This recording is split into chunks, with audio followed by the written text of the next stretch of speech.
That was the most frightening day of my life.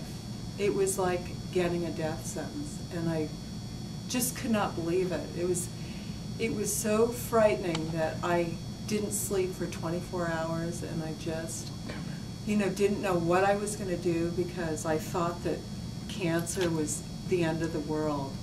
And then, I realized it wasn't. And not just because I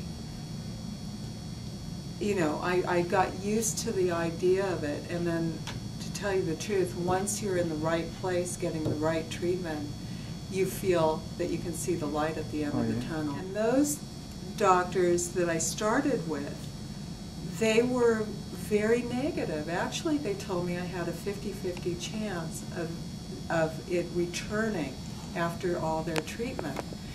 And when I came over to Dr. Beecher, he was so positive, and he said, I wish you'd come here first because you wouldn't have had to do the chemotherapy.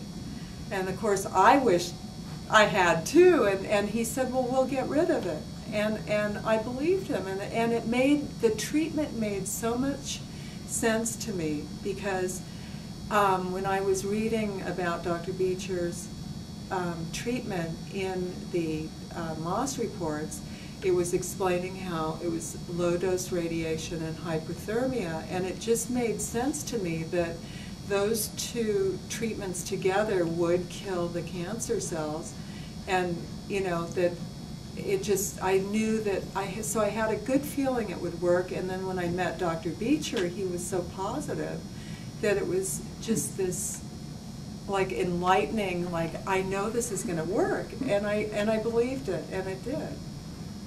The treatment was easy to go through. It was painless. I slept through some of it. I read through some of it. I went to lunch after my treatment. I met friends. It's 8 years this past June that I've been cancer-free, that I finished my treatment at Valley Cancer Institute here. And so next year it will be 9 years that I haven't had one reoccurrence. And I had swollen lymph nodes under my arm that were the size of marbles. I could count at least 6 of them. And I had still the lump in my breast. And, the way it was treated, it just dissolved everything. And the lymph nodes went back to their original size. And I was never operated on. And all I ever had was a biopsy.